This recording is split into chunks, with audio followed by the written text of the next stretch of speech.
Le vin, c'est un phénomène culturel, il fait partie de notre patrimoine depuis l'Antiquité, mais il est vrai qu'il ne faut pas en abuser. Un amateur, il est raisonnable, il doit être raisonnable pour bien l'apprécier. Dans ce cas, le vin, c'est le plaisir, et je suis bien placé pour en parler. Passionné de vin depuis tout petit, j'ai réalisé plus de 300 films sur le vin, j'ai participé à l'organisation de nombreux concours de sommellerie, viticulteur en Bordelais depuis quelques années, je suis avant tout un amateur. À travers les 8 chapitres de ce DVD, je voudrais vous faire partager mon expérience et surtout mon plaisir.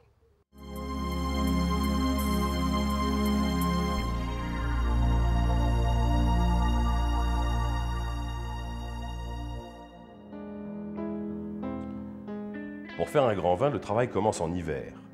C'est au moment de la taille qu'on décide du rendement voulu. On peut travailler en guyot double ou guyot simple, c'est-à-dire conserver sur le pied une branche ou deux, puis pour limiter le rendement, ôter un bourgeon sur deux. Au printemps, c'est l'épampérage. Le viticulteur coupe à ce moment toutes les branches indésirables afin de concentrer la sève dans les branches à fruits. Levage, rognage et cimage vont ordonner et décider de la surface foliaire. La feuille, c'est le poumon de la vigne. En été, les feuillages, à l'est dans un premier temps, favorisent une bonne pénétration du soleil sur les grappes.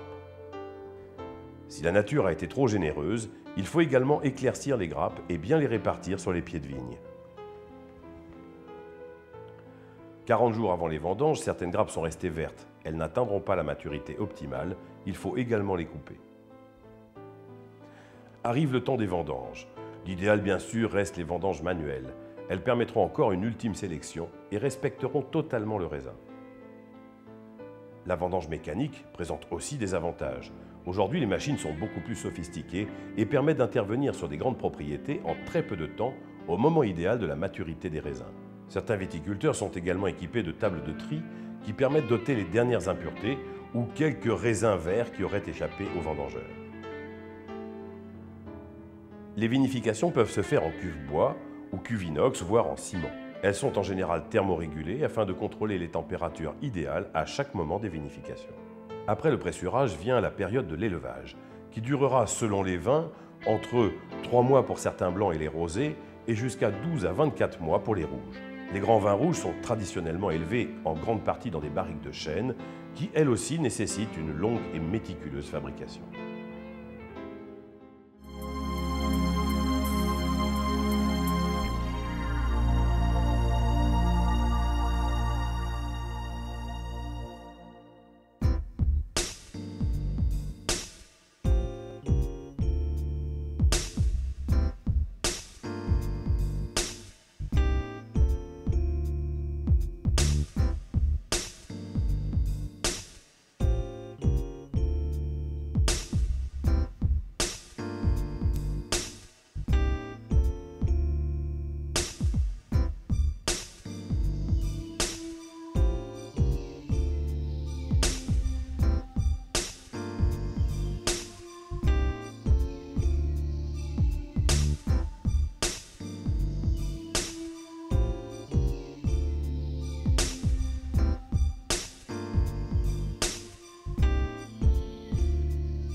Deux tiers rouge, un tiers blanc et rosé.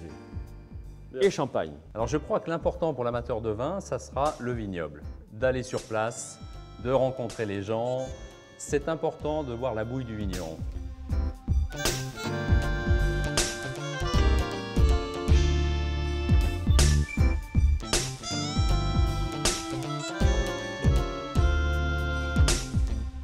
De toute façon, la France a tous les vins possibles et imaginables. Il y en a pour tous les goûts, donc le consommateur doit connaître son goût et son plaisir.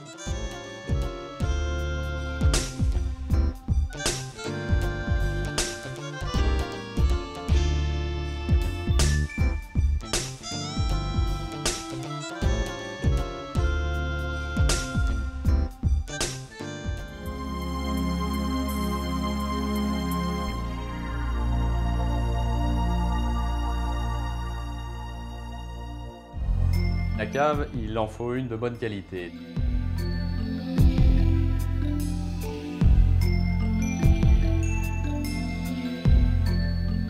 Différents types de caves sont possibles. L'idéal, c'est chez soi, en sous-sol.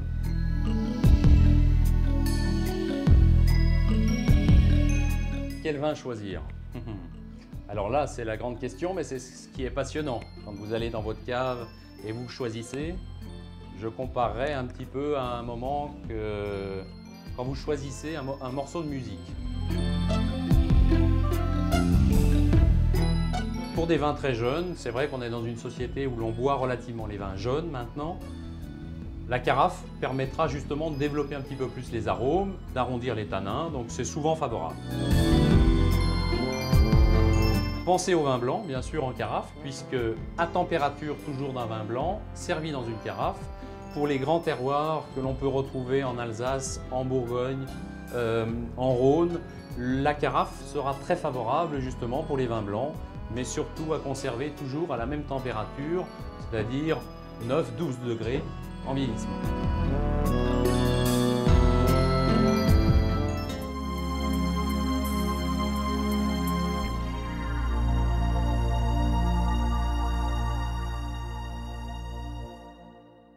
La convivialité, c'est le mot-clé du vin.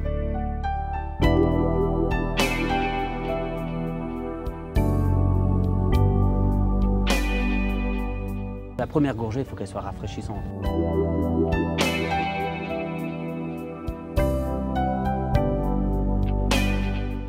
La pointe du sommelier, que vous centrez bien au milieu, vous essayez de tourner de telle façon que la mèche rentre bien droite.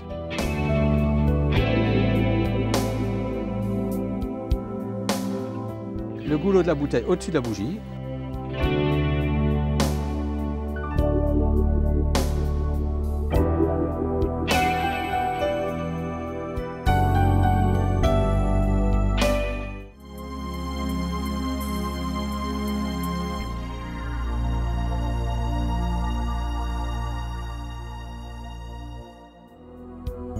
Quel sens d'être à l'auberge de Lille chez Héberlin. Ici, c'est amitié et complicité entre Marc le chef, Serge le sommelier. On peut parler d'harmonie entre les vins et les mets. Le blanc avec le poisson? Non. Un tout petit peu d'échalote. Essayez de démarrer sagement. On va déglacer au champagne. Vous allez trouver les mariages qui vont vous rendre heureux et qui vont rendre heureux vos amis.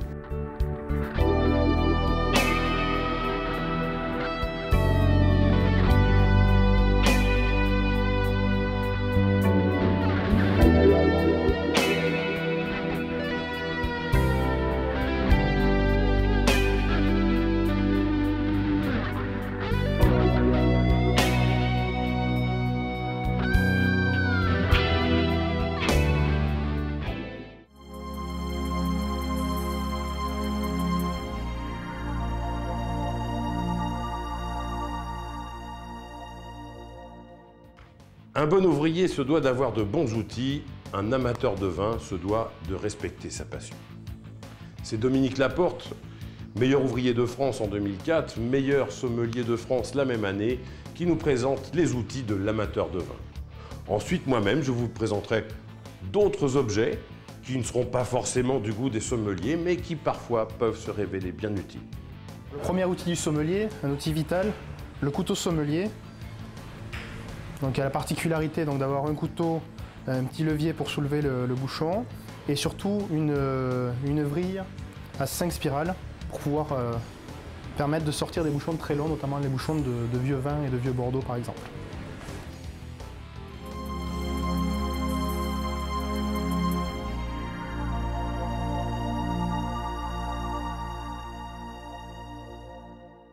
Si vous consommez 2 verres de vin, par exemple, ou 3 verres de vin, et que vous êtes grand et fort, vous allez sortir et reprendre la route sans risque, ni pour vous, ni pour les autres. Si vous êtes un peu gringalet et que vous consommez 3 ou 4 verres d'alcool, à ce moment-là, vous pouvez être dangereux parce que justement, par rapport à votre poids et à votre surface corporelle, vous aurez pris trop d'alcool. Donc, c'est l'inégalité.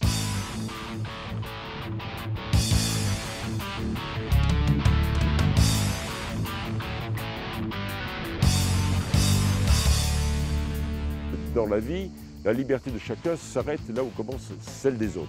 Le vin est un produit des dieux, comme l'on dit, et de ce fait, il doit être considéré comme un bienfait pour l'homme.